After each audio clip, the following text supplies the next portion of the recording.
Wewe mwanangu, kuna mtu ananiambia eti ana mimba yangu.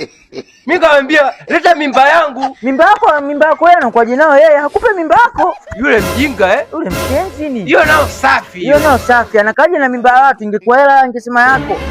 Oya. Waiti kwa Mama Amina ni wapi?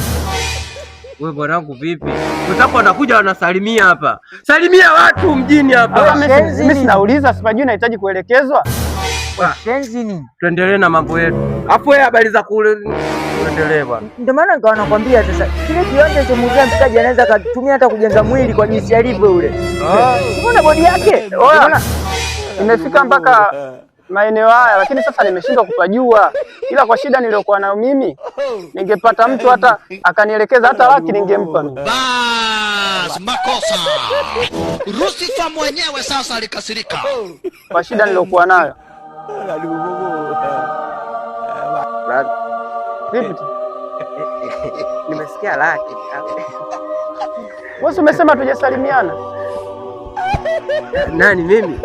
Tulisema kwamba tujasalimiana. Hiyo nao safi. Hiyo nao safi hiyo. Au twende tukipeleke mwanangu.